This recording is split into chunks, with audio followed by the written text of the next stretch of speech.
Hello, my name is Nicholas Montsko, and this is my final project for my esports class at Rowan University.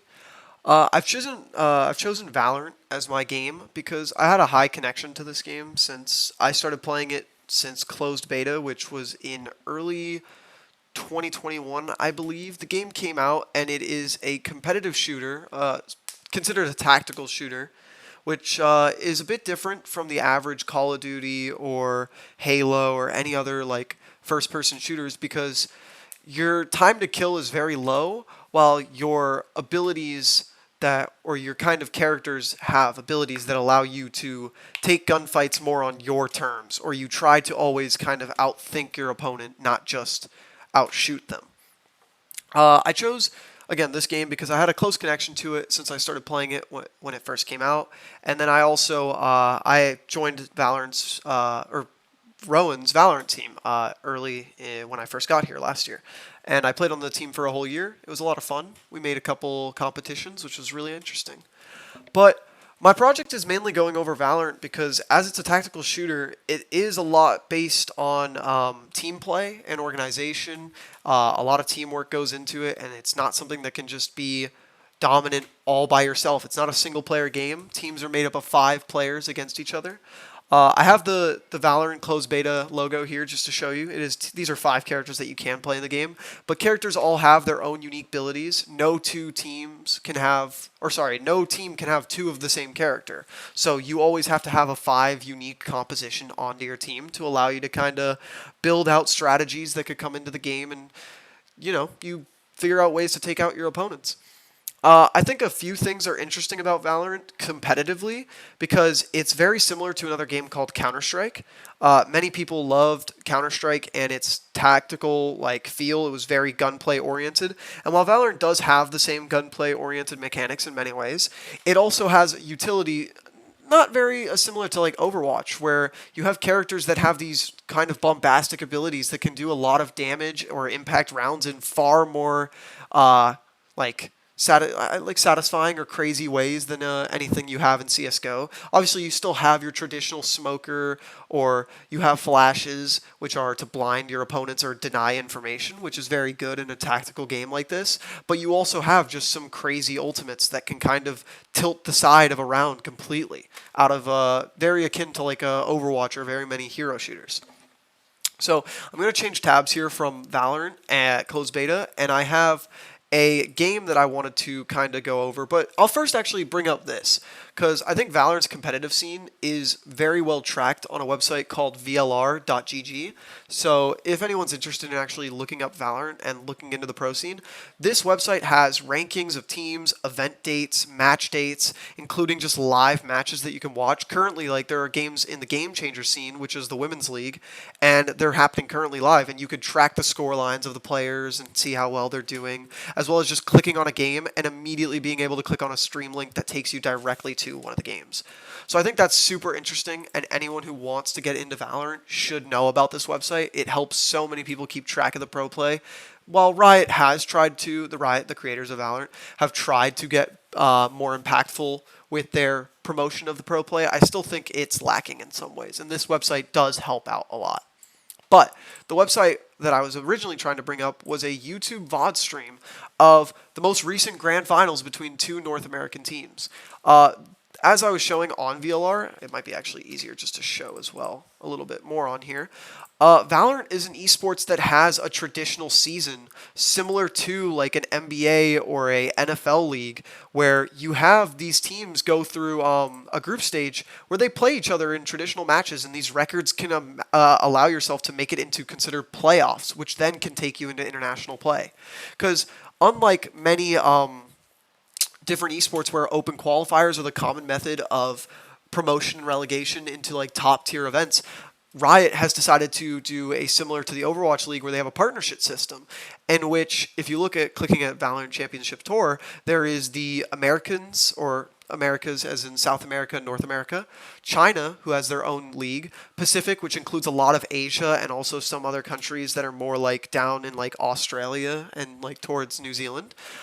And then EMEA, which includes Europe, it includes the Middle East, and it includes parts of Asia as well. So they've done this traditional, well, untraditional style of franchising, which allows 12 different teams or 12 different esports orgs to basically not buy a slot, but they were gifted a slot that they can now continue to earn by competing in the league, and that allows for teams to kind of have a more balanced regiment and strong schedule in the games, so that you can always feel like you're playing against other top tier teams, and there's not too much lopsidedness. Now, obviously, there's still kinks to work out. Obviously, there's still going to be top teams towards the top, and there's going to be bottom teams, excuse me, towards the bottom. But as of recently, as of April or May 5th, America's Stage 1, which is considered as like the first big split where each team plays each other in a group stage and then immediately qualifies into a playoff stage depending on your record. They just played their playoffs, and there was a grand finals between Sentinels and G2 Esports.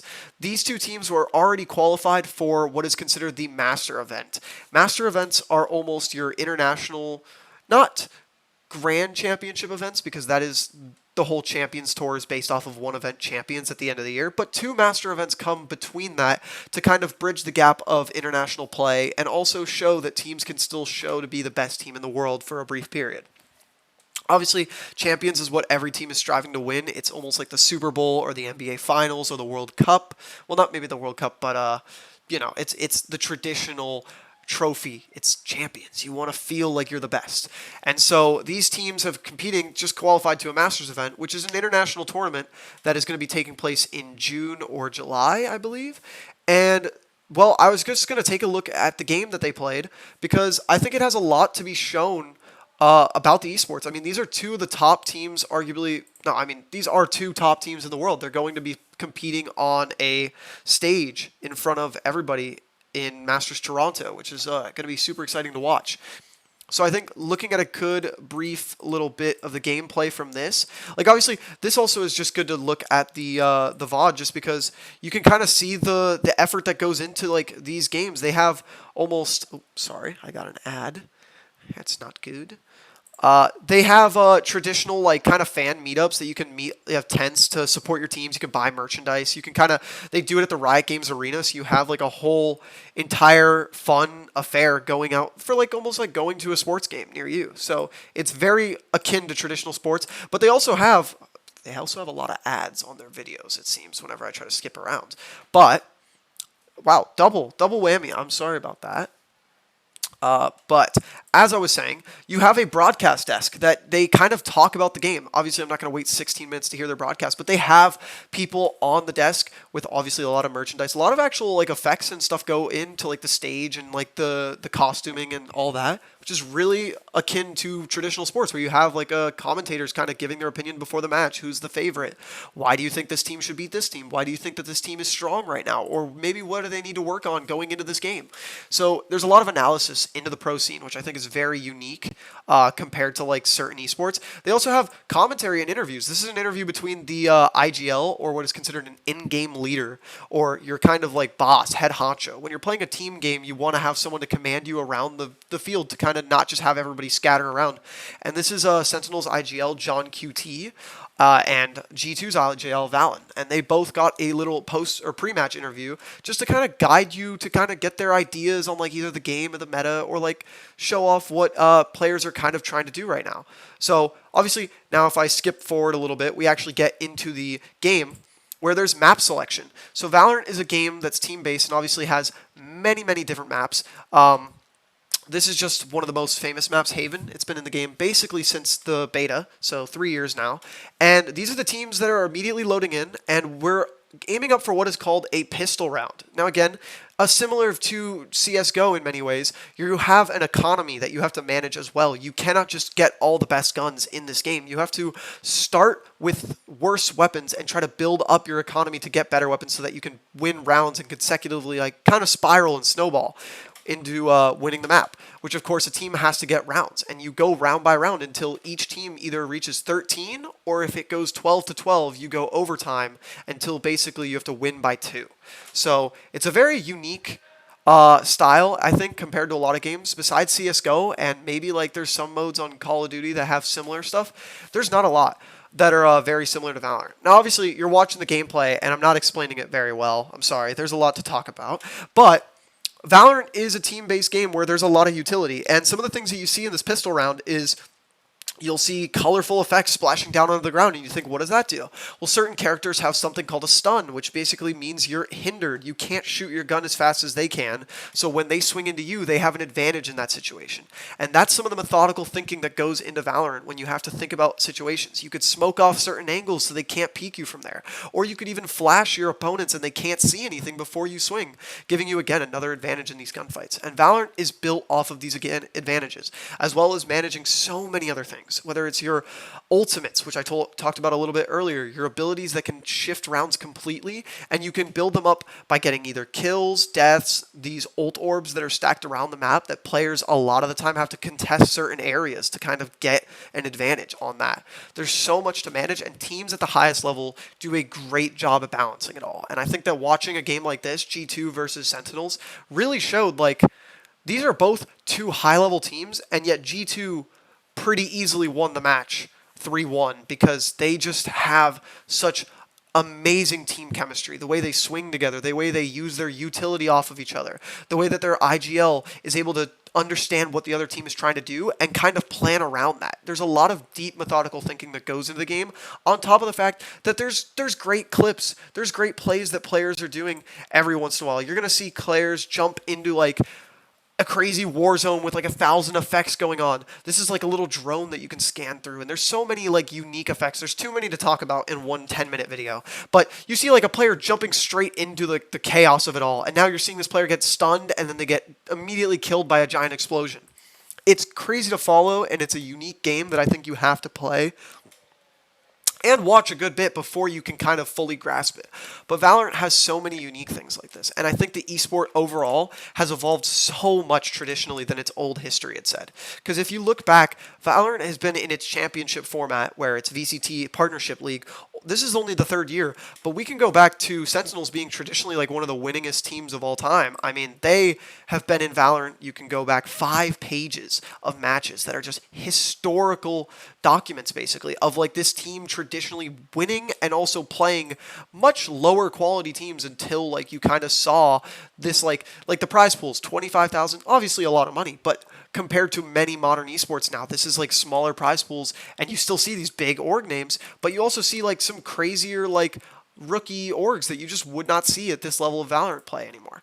So the esport is highly evolved. There's obviously the game changer scene now, the women's league, which is super entertaining to watch, and it's also great for the scene to see more women and more marginalized genders and improved on and showing representation.